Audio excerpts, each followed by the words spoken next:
Bonne année.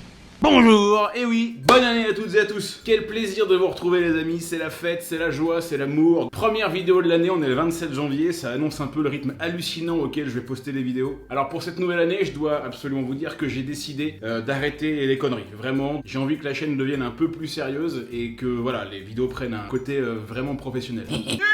Et on va démarrer l'année avec une première vidéo, ma foi, bien sympatoche. Depuis des années que je suis passionné d'astronomie, j'ai entendu tout au long de ma grande carrière un nombre de conneries assez important. C'est vrai qu'il y a énormément de choses qu'on croit savoir sur les étoiles, l'espace, l'univers, qui sont en fait carrément fausses. Et si on se renseigne pas un minimum et qu'on prend pour argent comptant tout ce qu'on voit dans les films et à la télé, on peut vite croire à n'importe quoi. J'ai donc décidé de parler des idées reçues les plus répandues dans le domaine de l'astronomie, et vous allez voir qu'il y en a quelques-unes. Et d'ailleurs, restez bien jusqu'à la fin de la vidéo parce que je vous fais une super annonce dans les toutes dernières secondes.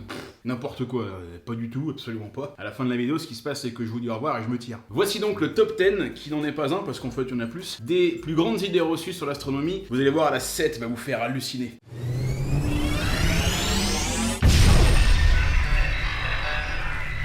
Avant de commencer, je fais une parenthèse et je m'adresse peut-être à ceux qui ont déjà un petit niveau, aux plus avertis d'entre vous. J'imagine que parmi les abonnés, il y en a déjà qui ont quelques bonnes connaissances. Bon, là, on va être un petit peu dans du standard, dans du basique. J'avais envie de faire ça en début d'année pour parler aux plus novices et aux plus néophytes d'entre nous. Bon, bah, évidemment, vous les gars, ou les filles, il y a un moment donné où vous allez vous dire, bon, ça je le sais. Bah, c'est pas grave, restez un peu quand même, ça fait plaisir. Alors, on va procéder par ordre avec des catégories, histoire qu'il y ait un semblant d'organisation. Mais vous inquiétez pas, vous allez vite voir que c'est pas organisé du tout. C'est moi. D'ailleurs, je le dis moi-même. C'est moi. Et on va commencer par l'univers en général, c'est-à-dire qu'on va commencer par l'infiniment grand pour aller au fur et à mesure vers l'infiniment petit. Débutons avec le Big Bang parce que c'est un peu là que tout a commencé. Et justement, vous avez certainement entendu parler de la théorie du Big Bang comme étant le début de l'univers. On en parle toujours comme de la grande explosion initiale, du temps zéro, et c'est à partir de cet instant que tout a commencé. Le temps a commencé, la matière s'est organisée à partir de là, et il n'y avait rien avant. Non, en fait. Le fait est qu'on n'en sait rien. Rien de rien. Rien.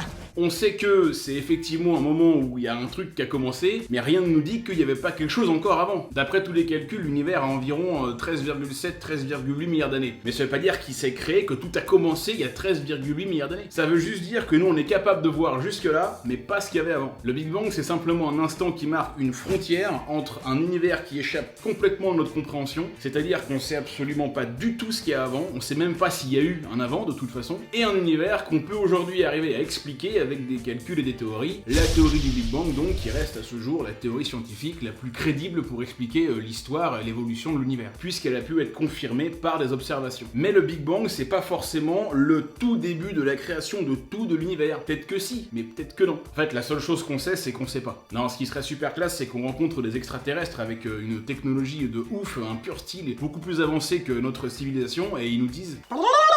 On sait depuis 1929 que l'univers est en expansion, c'est-à-dire que toutes les galaxies s'éloignent les unes des autres et qu'en plus elles s'éloignent de plus en plus vite. C'est Edwin Hubble qui a trouvé ça. Vous savez qui c'est Edwin Hubble? Oui, c'est un astrophysicien. Ouais, enfin il est mort. Et c'était plutôt un astronome quoi, mais bon, astrophysicien, astronome, un peu même combat quoi. C'est lui qui a donné son nom au télescope Hubble, le fameux télescope de ouf, le plus gros qui est en orbite, qu'on connaît bien, celui qui a détecté l'astéroïde dans Armageddon. On passe immédiatement sur Hubble. Ouais les gars, j'arrive. Et donc c'est Edwin Hubble qui a trouvé ça en faisant des calculs, voilà, il a trouvé que les galaxies s'éloignaient les unes des autres en faisant des observations. Ah bah il a pas deviné, c'est un scientifique, à un moment donné il lui faut des preuves. Et en réfléchissant un peu, on a compris ensuite que si aujourd'hui elles s'éloignent, si on inverse le temps, elles vont dans l'autre sens et finalement elles se rapprochent les unes des autres. Ça veut donc bien dire qu'avant elles étaient beaucoup plus rapprochées, et si on remonte au tout début, au point zéro, toute la matière était rassemblée en un seul point. Et ça aussi, ce début, ce point zéro où toute la matière était rassemblée, il y a une explosion, on se le représente mal. Vous le représentez mal. Non. Si, je vous le dis, vous le représentez très mal. Non. Si. Non. Si. Parce qu'en fait, on en parle toujours comme d'une explosion. Le Big Bang, c'est une explosion. C'est d'ailleurs à ça que fait référence le terme, le Big Bang, quoi. En plus, on en a la preuve, je veux dire, regardez Vegeta. Du coup, on imagine qu'il y a eu une explosion quelque part, qu'elle est bien partie d'un endroit, c'est-à-dire qu'il y avait l'espace vide, il y avait rien dedans, et qu'il y a eu quelque part une explosion. Et c'est pas ça. C'est pas une explosion qui a eu lieu quelque part dans l'espace, puisqu'a priori, il n'y avait pas d'espace, il y avait rien. C'est l'espace lui-même qui s'est d'un seul coup agrandi, qui s'est dilaté. Le Big Bang, en fait, c'est une dilatation. Une putain de dilatation de ouf. Avec Rocco Siffredi et Clara Morgan. Ça doit faire mal. Imaginez que l'univers, c'est ça. Voilà, bon, là, ça va pas, il y a des bords, évidemment, nous on pense que c'est infini, mais on va essayer de se le représenter un peu comme ça. Vous pensez peut-être que l'explosion a eu lieu à l'intérieur. Là, à l'intérieur, il y a du vide et l'explosion a eu lieu quelque part, peut-être au centre, et que ça s'est propagé dans tous les sens. Et bah non, les gars, pas du tout. En fait, ce serait plutôt comme ça que ça s'est passé. Au départ, l'univers était comme ça ressemblait à rien, c'était tout petit, il y avait de la bouillie de matière. Et d'un seul coup, paf, il s'est expandu. Ouais, j'ai le droit d'inventer des mots. En fait, ça a fait un peu comme ça. Et voilà, il a grossi un peu dans tous les sens. Bon Dieu, c'est incroyable. Vous voyez un peu tous les espèces de petits points là que j'ai fait à l'arrache. Bon voilà, j'ai essayé de dessiner des galaxies. Bon ouais, il y a des moyens. En 2019, je mets les moyens les mecs. Votre argent Tipeee passe là-dedans. Hein. Bon là, elles sont dessus, hein. Évidemment, il faut les imaginer à l'intérieur. Hein. Mais je pouvais pas les mettre à l'intérieur, je les ai mises comme ça. Mais on comprend bien, juste même déjà comme ça, que quand on gonfle le ballon, toutes les galaxies s'éloignent les unes des autres et en plus de plus en plus vite. Bon, le ballon, c'est pas extraordinaire. Normalement, c'est vrai qu'on prend plutôt l'exemple d'un soufflé au fromage ou de ce que vous voulez, ou même d'un pain au raisin. Le pain au raisin n'est pas encore fait, vous le mettez au four, mettez les raisins dedans, et quand il gonfle comme ça, les raisins qui sont à l'intérieur vont donc aussi s'éloigner les uns les autres. Mais dis donc, j'ai pris le ballon parce que voilà, j'allais pas vous faire un pain en raisin maintenant, les gars. Par contre, j'en ai acheté un quand même, voilà, pour un petit pain en raisin, voilà, pour vous montrer quoi, c'est les raisins qui sont dedans, voilà, c'est un peu comme une galaxie. Hein. Par contre, je peux pas le manger parce que je suis au régime.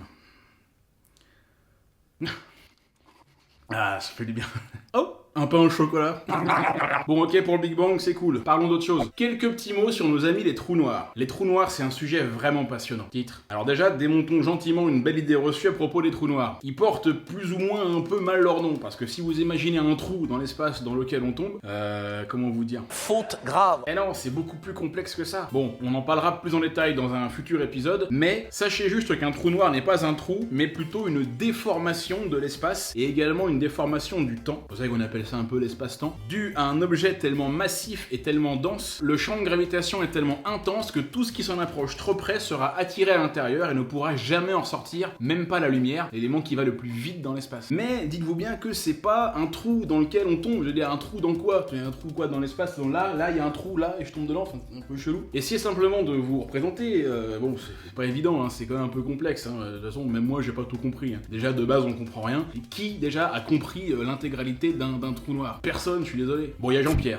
Jean-Pierre Luminet, hein, lui un peu un spécialiste de tout ça, les trous noirs. D'ailleurs c'est marrant parce que quand vous tapez Jean-Pierre Luminet conférence dans Google Images, bah là il y a une photo de moi. Ouais, qu'est-ce qu'il voulait, les grands esprits se rencontrent. Hein. C'est pas pour rien qu'il a voulu faire une photo avec moi. Jean-Pierre, si tu m'entends, je voudrais faire un truc avec toi. Une vidéo, hein, c'est d'astronomie. Essayez simplement de vous représenter des endroits dans l'espace où il y a des objets tellement massifs qu'ils vont déformer en quelque sorte le tissu de l'espace et créer des sortes de puits gravitationnels tellement profonds qu'aucune matière ne pourra en ressortir tant la gravité est forte. Et elle est tellement forte qu'elle écraboute tout, hein.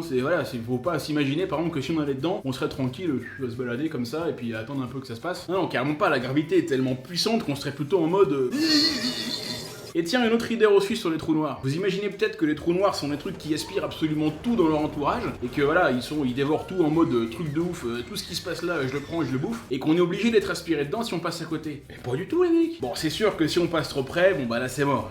T'as beau avoir une étoile ou un champignon, bah tu te feras bouffer quand même. Mais tu peux aussi passer juste à côté, comme ça, sans aller trop près, et passer nickel sans problème. Bon, tu peux quand même te prendre une carapace dans la mouille, hein, mais bon, qu'est-ce que tu veux. C'est le jeu, ma pauvre Lucette. Si on s'approche d'un trou noir, il y a une sorte de limite qu'il faut pas dépasser, une frontière qu'on appelle l'horizon des événements. Vous vous rappelez de ce film-là, Event Horizon, avec Sam Neill, ça parlait un peu de ça. C'est un peu le point de non-retour, quoi. Si tu passes cette limite-là, tu pourras jamais en revenir. Non mais comprenez bien que selon sa masse et sa distance, on pourrait finalement passer à côté d'un trou noir sans être aspiré. Dans le système solaire, si vous mettiez un trou noir à la place du soleil, qui aurait à peu près la même masse, ça veut pas du tout dire qu'on serait aspiré dedans pour autant. A priori, ça nous ferait même ni chaud ni froid. Hein. Enfin, si, ça nous ferait froid. C'est-à-dire que s'il y a plus de soleil, il y a plus de lumière, plus de chaleur, à un moment donné, il va falloir mettre des pulls. Mais on serait pas forcément attiré dans le trou noir et les planètes, elles changeraient pas leur orbite. Sachez enfin, mes chers amis et abonnés, que les trous noirs, évidemment, on les détecte, mais on ne les voit pas. Étant donné que la lumière ne s'en échappe pas, ils n'en émettent pas, donc sont invisibles. Et paradoxalement à ça, ils sont invisibles et en même temps, ce sont les objets les plus brillants de l'univers. Ça tient pas debout ce que tu dis. Non mais je sais, mais si, tu vas voir, en fait, c'est facile. On détecte un trou noir parce qu'il y a plein d'étoiles autour de lui qui trahissent sa présence par leur mouvement. Bah ouais, elles tournent autour d'un truc invisible, donc à un moment donné, qu'est-ce que c'est? Bon, après, il y a d'autres méthodes qui permettent de les détecter, hein, les lentilles gravitationnelles, tout ça, mais c'est pas le but de l'épisode, je vous dis, on en parlera plus tard. Tiens, puisqu'on parle des trucs qu'on voit pas, mais qu'on arrive quand même à détecter de manière indirecte, parlons maintenant des exoplanètes. Chouette. Quelques petites idées reçues aussi à ce sujet. Bon, déjà, c'est quoi une exoplanète? C'est simplement une planète qui n'est pas dans notre système solaire. Nous, on est dans le système solaire, les autres, c'est des exoplanètes. Mis à part de très très rares cas qui doivent se compter sur les doigts de la main, les quelques 4000 exoplanètes qu'on a détectées, on ne les a jamais vues. On ne les voit pas. Hein. Quand on vous dit qu'on a trouvé une nouvelle exoplanète, on ne l'a pas vue. Hein.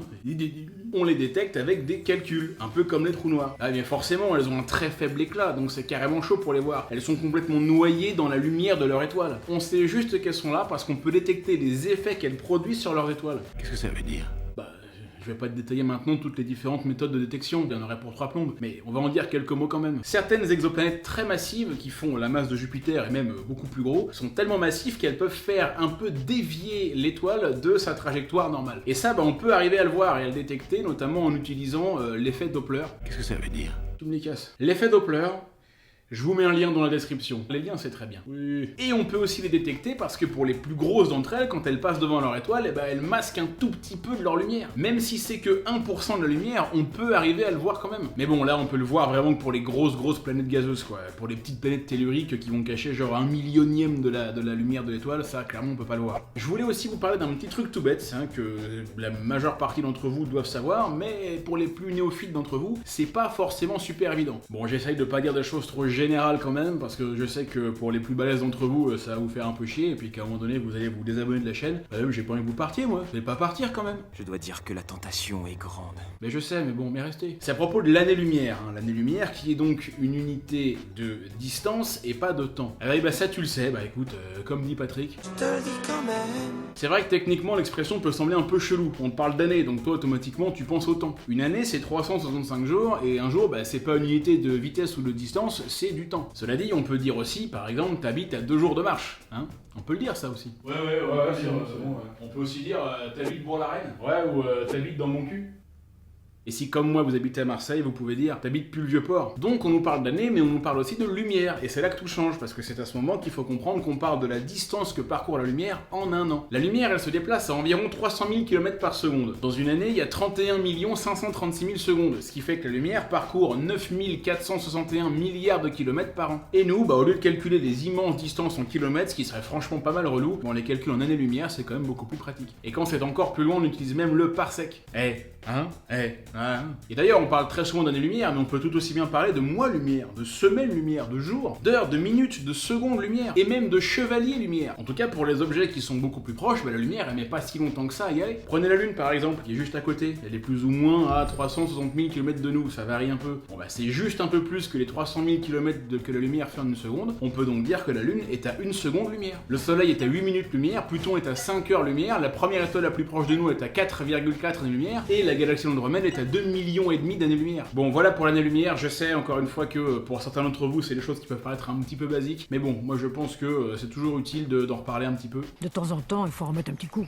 Allez, on va parler maintenant de quelques petites choses qui se déroulent un peu plus près de nous dans le système solaire. Il y a pas mal d'idées reçues qui circulent un petit peu dans l'air, comme ça, dans l'atmosphère, sur notamment la température qu'il fait sur Terre et les saisons. Peut-être croyez-vous que les saisons, donc la différence été-hiver, est due à la distance Terre-Soleil. Et que l'été, quand il fait chaud, c'est parce que la Terre est plus près du Soleil, et l'hiver, quand il fait froid, la Terre est plus loin. Disons que ce serait logique, plus on se rapproche de l'étoile, plus il fait chaud, plus on s'en éloigne, plus il fait froid.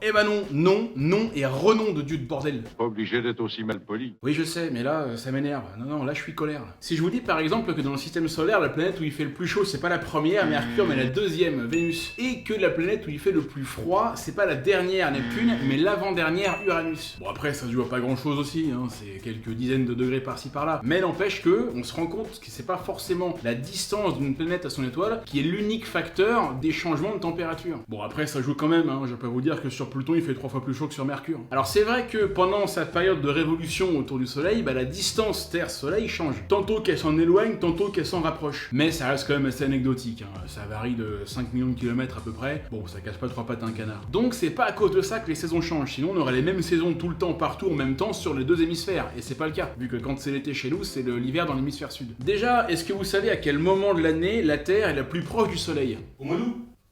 Au mois d'août. Au mois d'août? Ouais. Non, c'est pas au mois d'août, non. Elle se trouve au plus près du soleil en janvier. Donc vous voyez bien que ça a rien à voir, parce que janvier, c'est pas tellement le moment où il fait le plus chaud chez nous. Hein. Bon, dans l'hémisphère sud, ça va, mais chez nous, c'est pas la saison des barbaques. Non, en fait, les saisons ont un rapport direct avec l'inclinaison de la Terre sur son axe de rotation. On en a déjà parlé dans d'autres épisodes, notamment sur la Terre. Sachez donc, pour celles et ceux qui ne le savent pas encore, que toutes les planètes du système solaire sont plus ou moins inclinées. Hein, et que voilà, pour la Terre, on pense toujours qu'elle est comme ça, mais en fait, elle est plus inclinée d'environ 23 degrés. Ce qui fait que tout au long de sa période de rotation dans l'année, les rayons traversent pas l'atmosphère terrestre sous le même angle. En janvier, par exemple, quand la Terre est de ce côté-là, l'hémisphère sud, il est plus près, donc il reçoit plus de lumière du soleil que l'hémisphère nord, qui est plus éloigné, dirons-nous. Et en juin, c'est l'inverse, la Terre, elle est toujours inclinée dans le même sens, sauf qu'elle est plutôt de l'autre côté, donc cette fois, c'est l'hémisphère nord qui reçoit plus de lumière et de chaleur. Et voilà, ça c'est l'explication où je m'y connais pas. Ah, c'est sensationnel comme il raconte bien, on a l'impression d'y être. Parlons un peu de notre copine la Lune. La Lune qui joue un rôle très important, hein, qui va influencer les marées et qui irait même jusqu'à influencer les naissances. On dit toujours, oui, il y a plus de naissances les soirs de pleine lune, si. Soi-disant que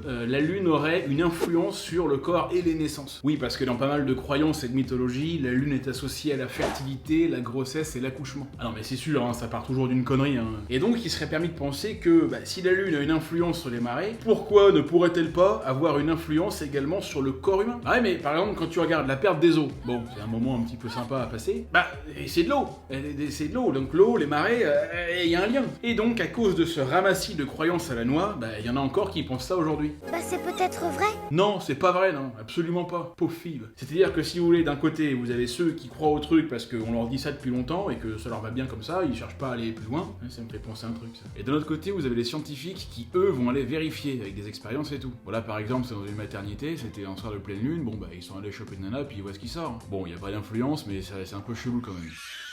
Et il y a tellement d'études qui ont été faites à ce sujet dans plein de pays, en France, aux États-Unis, au Canada, en Belgique, en Inde. Non, pas en Inde. Non. Ah, ils ont pas assez de thunes. Il y a tellement d'articles qui ont été publiés là-dessus avec le recensement de dates de naissance des bébés pendant des années et tout. Et nom de Dieu, bordel, il y en a pas une seule, qui a trouvé un lien entre les pleines lunes et une augmentation des naissances. Alors évidemment, vous avez les infirmières qui bossent dans les hôpitaux qui vous diront que si. Ah si, alors complètement. Donc on va avoir tendance à les croire parce qu'elles sont directement dans le milieu. Donc qui mieux qu'elles pourrait savoir un peu ce qui se passe? Je suis désolé, mais carrément pas. Mesdames, vous êtes très très douées pour plein de trucs. Heureusement que vous êtes là, heureusement qu'on vous a. Mais alors pour ça, on peut pas être doué pour tout. Hein. Bon, moi par exemple, je suis pas doué pour beaucoup de choses. Si vous voulez, cette situation me fait un peu penser à un truc que j'ai vécu il y a quelques temps, je vais vous le raconter. Je sens que ça va encore être capital. Il y a pas très longtemps, je suis allé acheter une chicha dans un petit magasin à Saint-Ouen, c'est juste au nord de Paris. Alors je m'étais un peu renseigné avant quand même, notamment sur l'aspect un peu nocif du truc par rapport aux cigarettes. Et voilà, toutes les études étaient plus ou moins claires. Elles disaient que c'était pas du tout inoffensif et que même c'était plus dangereux, étant donné la quantité de fumée qu'on avale et l'eau qui filtre pas des microparticules qui vont se mettre dans notre corps. Donc clairement, le truc, c'est pas anodin. Et quand je suis arrivé dans le magasin, il y avait à l'entrée 3 gars qui étaient posés comme ça sur une chaise de leur table et qui fumaient leur chicha, tu vois, c'est 3 bons d'arts en blédard, quoi. Tu vois les gars bien posés, quoi. Ils étaient certainement en train d'essayer de fabriquer une bombe. Oh putain, tu vas avoir des problèmes, toi! Et du coup, en l'achetant, je discute avec le vendeur, le gars super sympa et tout, voilà, on parle bien, et du coup, je lui demande un peu, je lui pose la question, par rapport à l'aspect nocif, un peu, comment ça se passe. J'ai lu des études qui montrent un peu ça, qu'est-ce que vous en pensez? Et les 3 gars de devant qui m'entendent, parce qu'ils étaient juste là, je me rappellerai vraiment, ça m'a bien fait marrer. Les mecs qui se retournent comme ça, puis ils disent, ouais non, c'est une connerie, c'est n'importe quoi, non, y a pas de problème, attends. Alors du coup, c'est là que je me suis dit, qu'est-ce que je fais? Est-ce que je crois les 3 types qui sont là, qui sont en l'air en pleine forme, les gars, ils ont mon âge, on croit qu'ils ont 80 ans, ou des dizaines d'études scientifiques qui sont toutes unanimes pour dire que c'est clairement pas inoffensif? Qu'est-ce que tu fais? Un lolo, tu fais quoi? Du coup, je l'ai acheté quand même, voilà, elle est là. Alors, je m'en suis servi une fois, quoi. J'ai pas super kiffé, hein. C'était un peu...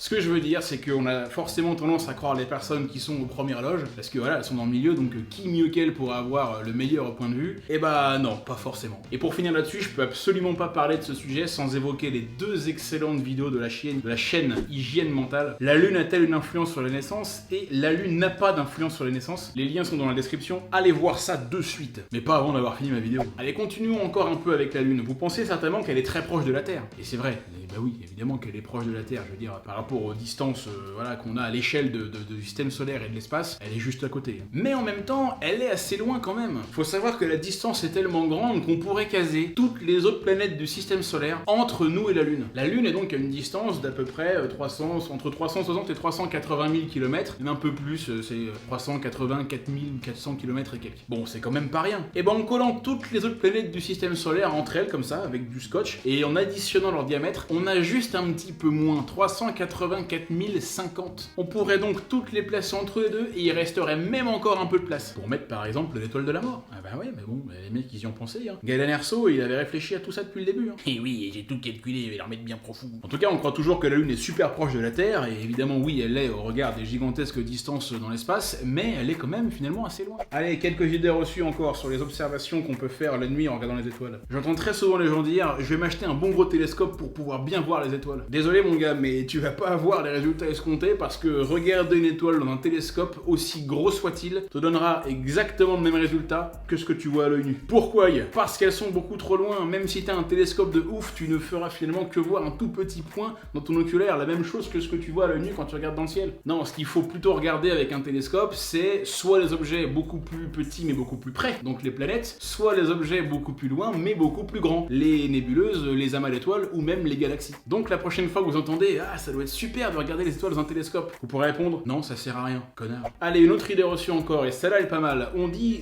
tout le temps que quand on regarde les étoiles, on les regarde dans le passé, hein, parce qu'on sait bien que la lumière met du temps à venir, et que quand on regarde par exemple l'étoile Deneb dans la constellation du Cygne, elle est à 1500 années-lumière, donc la vitesse de la lumière, elle n'est pas infinie, aussi grande qu'elle soit, elle se téléporte pas. On voit donc l'étoile telle qu'elle était quand la lumière en est partie, on la regarde donc dans le passé. Et justement par rapport à ça, on entend souvent dire qu'on regarde même des étoiles qui ont déjà disparu. Bah ouais, parce que comme on peut pas le savoir en direct, bah si elle a explosé il y a 3000 ans, et bah voilà, nous on le saura que dans 3000 ans, mais peut-être que là elle a déjà disparu. Et ça les gars, et ben c'est encore une idée reçue. C'est pas vrai.